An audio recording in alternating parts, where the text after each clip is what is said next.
Okay, let me start with this. The other day, I'm driving my kids to school, and honestly, how we as mothers survive the morning commute is nothing short of divine intervention. Both kids are in the back screaming at me to turn the TVs on, and we all know I refuse to let them watch TV before school. My daughter takes off her cowboy boots and throws them at me. My son is melting down like it's his full time job, and I'm gripping the steering wheel, swerving like I've had a full bottle of wine before 7 a.m., just trying to keep the car on the road and my sanity in the vehicle. And in that moment, I thought, yep, this is motherhood. This is overstimulation in its purest form. So if you've ever wondered why you're exhausted before 9 a.m., girl, same. Welcome to this episode of Fit Fuel Female, where we're talking about what overstimulation really looks like, why it hits moms and high performing women so intensely, and how we can survive the chaos without losing ourselves in it. Lately, I feel like I start my days overstimulated. I live them overstimulated and I go to bed overstimulated. And honestly, even in the middle of the night, I'm overstimulated. Because let's be clear, by the middle of the night, both of my kids have somehow migrated into our bed, kicking me in the ribs after I spent an hour getting them down in the first place. And then, right as I finally exhale, bam, the 2 a.m. hormone wake up hits like, hi, just checking in. Here are 12 things you forgot to do. As a mom, a wife, an exec, stimulation is everywhere. It's like my brain is a ping pong ball bouncing back and forth, up and down, and ricocheting off of every wall of my life. And what's wild is I've hit a point of overstimulation where I don't even know I'm overstimulated anymore. I'll be on a work call sounding like a fully functioning adult, and meanwhile, my kids are screaming in the background like they're filming an action movie. So I start doing what every mom does, walking into different rooms, trying to find one quiet corner. I'm shutting doors, moving to the bedroom, then to the laundry room, then to the backyard, and my kids are still following me like they've implanted me with a GPS tracker. Mommy, can I have just one piece of candy? Can I please watch TV? And I'm over here pressing the mute button every single time I'm not talking, then mouthing at them to stop. Full silent film performance while unmuting just long enough to say, oh, yeah, yeah, Q4 pipeline looks great. House is an absolute chaos. A child whisper screaming about Skittles and me nodding professionally. Yeah, totally agree. And by the end of the day, I'm just done. Tapped, sensory system fried. I cannot be touched. I don't want to be touched. I need space. I need a perimeter. I need a full body do not disturb sign, which is lovely, by the way, because my husband's love language is physical touch, which feels a little bit like a cosmic joke some days. I love you, Reese. So here's me, overstimulated, Reese wanting a hug, the kids climbing on me like a human jungle gym, the dog licking something she absolutely should not be licking, and somehow this is all just a Tuesday. And here's the thing. Overstimulation isn't just a cute buzzword floating around Instagram. It's everywhere. It's basically the soundtrack of modern motherhood. It's the constant hum running underneath our days. And honestly, it's one of the biggest triggers of anxiety for women like us because it's not just noise, it's layers. Notifications, responsibilities, work calls, decisions, emotions, kids yelling your name from 3 rooms away, the dog scratching at the door, somebody crying over the wrong color cup, all stacked so tightly that your nervous system is grasping for air. And let me just say this. In our last house, we had one of those very normal in Texas theater rooms, the Texas equivalent of a basement in New England, but I couldn't use it. That surround sound was so intense that instead of being immersed in a movie, my heart rate would rise like my body thought I was in danger. It wasn't entertainment, it was a full sensory attack. So when we moved into our new house and it didn't have a theater room, I wasn't mad. I was like, great, I can actually watch a movie without feeling like I'm being launched into orbit. Well, not exactly, because now we have my husband's state of the art Sonos sound system, which somehow makes regular TV feel like an IMAX premiere. I'll be in the kitchen, the bass drops, and I'm like, are we under attack? And then, then comes Battlefield 6. I do not know why that game lives rent free in my brain, yet here we are. The second Reese fires that game up, I instinctively duck. Not exaggerating. The sound hits and my whole body reacts like I'm in an action film I did not audition for.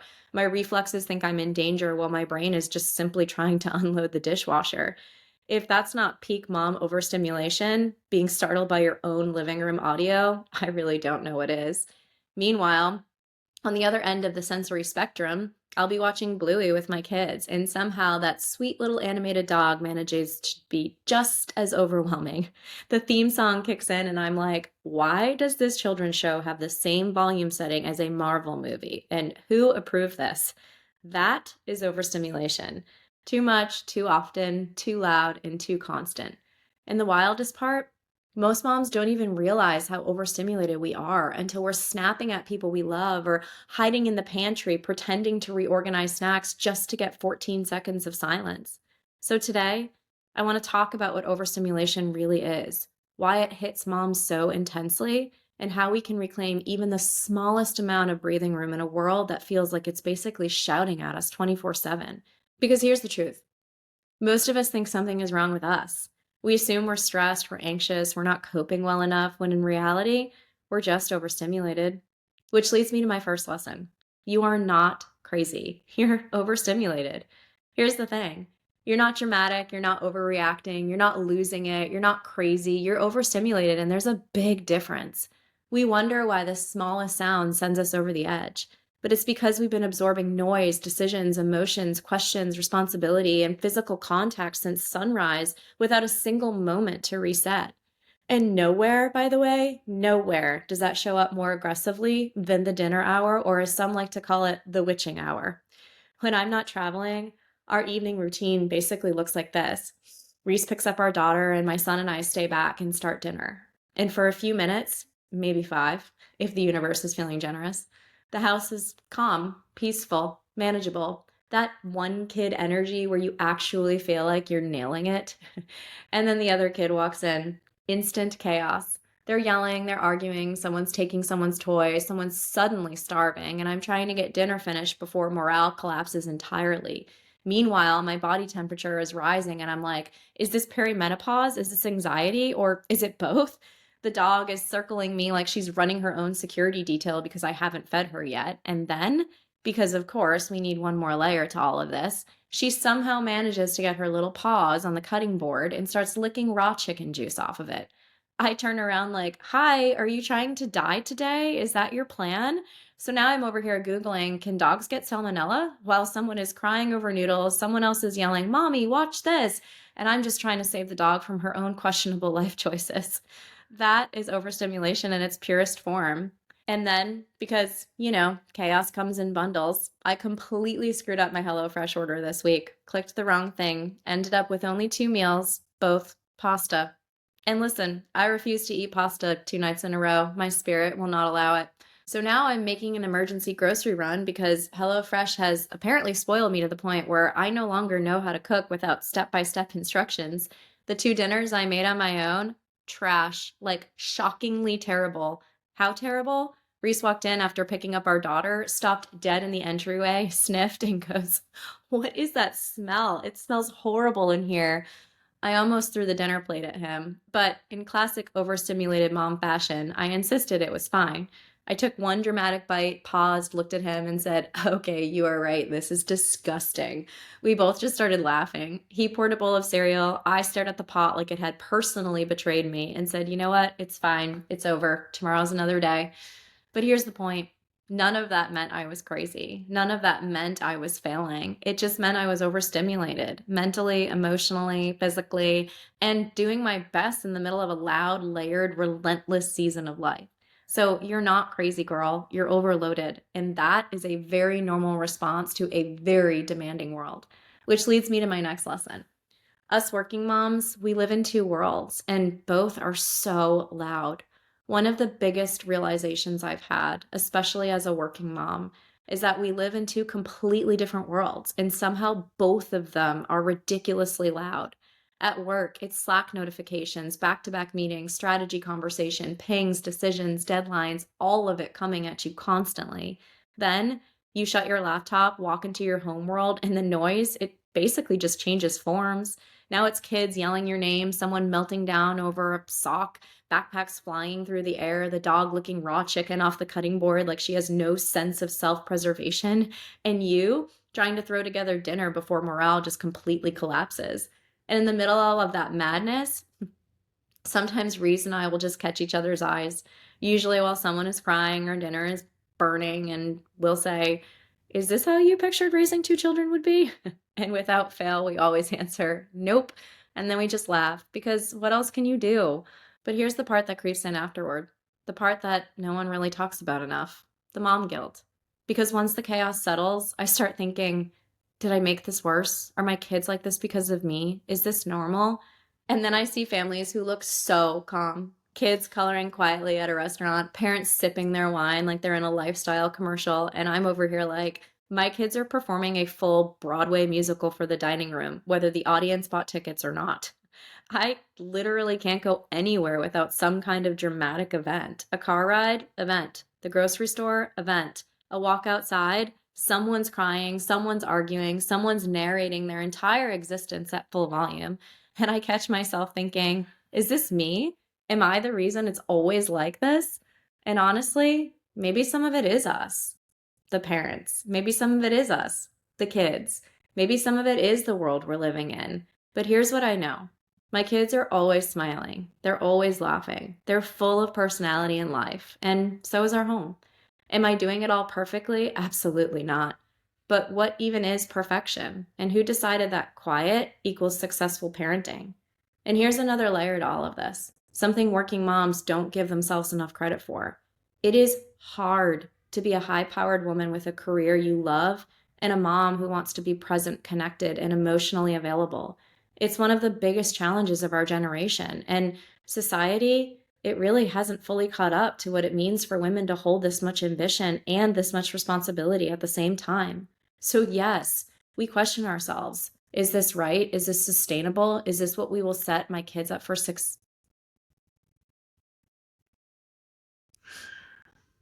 So yes, we question ourselves. Is this right? Is this sustainable? Is this what will set my kids up for success? And the answer is there is no right or wrong. We're all just doing our best. I grew up with a powerhouse working mom. And sure, as a kid, there were moments I wish she could have been more present. But now, as an adult, I'm so grateful for the foundation she gave me. Hard work, independence, ambition, providing for your family. She built something, and I carry that with me every day. And now I see pieces of that fire in my daughter, which is hilarious.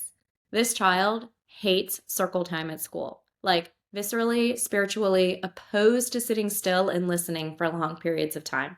So the other day, I tried to connect with her and said, sweetheart, mommy has circle time too, all day long. It doesn't go away as you get older. And now, of course, she keeps asking me, Mommy, what's your circle time like? And I'm over here, honey, your circle time is way more fun than mommy's. And in true kid fashion, she goes, Well, if your circle time isn't fun, then why do you do it? And honestly, she's not wrong. It's such a simple question, and the answer is anything but simple. Because we do the things that aren't fun. We sit through the meetings, the calls, the noise, the pressure, because we're building something, a future, a foundation, a legacy. We show up in both loud worlds because we want to give our children stability, opportunity, and a life they can grow from. They may not understand it now, but one day they'll look back and see how hard we worked, how deeply we cared, and how much love sat underneath every overstimulated moment. And if my kids grow up remembering a household that was full of noise and energy and personality and life instead of quiet perfection, then I'm totally okay with that. Because our home may be loud, but it's loving, it's joyful, and it's real. And at the end of the day, that to me matters more than calm ever could. So I want to leave you with a power move for the week. Give yourself grace. If there is one thing I want you to walk away with today, one thing I want you to practice this week, it's this. Give yourself grace. Because being overstimulated, it doesn't mean you're failing. It means you're human. It means you're doing a lot. It means you care. And perfection, that's not the goal. Survival with a sense of humor, that's the goal. And let me give you the perfect example of why grace is so necessary. The other day, I finally read my son's class newsletter, and by finally, I mean days after it had arrived. I saw that there was a full-on snowman project due the day he returned from Thanksgiving break, a project due immediately. And here I was, absolutely unaware. I freaked out because I didn't remember ever seeing anything come home in his backpack. So now I don't even have the template. I don't know the instructions. And let's be honest, I am not the creative artistic mom. I mean, to call it what it is, I only passed art class in high school because my mother literally called my teacher and begged for extra credit so I could just scrape a C. Art is not my ministry. So now I'm panicking over a snowman. And I'm like, how am I supposed to produce a Pinterest-worthy snowman out of thin air? With what? Printer paper and stress? But instead of drowning in mom guilt, I did the most powerful thing a mom can do. I asked another mom for help. I texted one of my son's friends' moms and said, hey, I think I might be winning Mom of the Year over here because I completely missed this assignment. Can you please send me the template? And she just responded with the kindest message, of course. And girl, give yourself grace. You're doing so much. And I swear, it hit me right in the chest because she's right. We are doing so much. We're balancing two loud worlds. We're holding more than most people will ever understand. And even when we forget something, even when we drop a ball, even when we panic over a snowman template, there is always a way to figure it out. There's always another mom who gets it. There's always space to begin again. Grace isn't letting yourself off the hook. Grace is letting yourself be human. So that's your power move this week. Give yourself grace for the things you forget, grace for the things you can't control, grace for the moments you're overstimulated, grace for the chaos you didn't ask for, and grace for the mess and the noise and the realness of it all. We don't have it all together, but we will always figure it out. And that counts more than perfection ever will. What's been fueling me lately? Being good enough. You know, the fuel that I've had recently is just this idea of being good enough. Not perfect, not always composed, not superhuman, just good enough. Good enough on the days the house is loud and the schedule is insane. Good enough when dinner turns out terrible and we're laughing over cereal instead. Good enough when I forget a school newsletter until 3 days later. Good enough when my daughter hates circle time so much that I get notes from the teacher like, she needs to listen. Good enough when I feel overstimulated and stretched thin. Good enough when the balance between work and home feels like a tightrope with no net. Because somewhere along the way, I started equating my value with how well I could hold everything together, how much I could juggle, how calm I could stay in chaos, how perfectly I could parent through overstimulation. But being a good mom, it isn't about perfection. It's about presence. And being a good woman in this season isn't about doing everything flawlessly. It's about doing what matters with heart. So what's been fueling me lately is giving me permission to be enough, to show up the way I can in the moment, to trust that my love, my effort, my laughter, my honesty, and my resilience are enough for my children and enough for me. Good enough doesn't mean settling. It means recognizing that the bar of perfection we hold ourselves to, it wasn't ever real in the first place.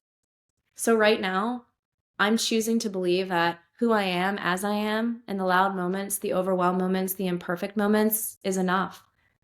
So today we talked about the reality of living overstimulated lives, especially as working moms who are navigating two loud worlds at once.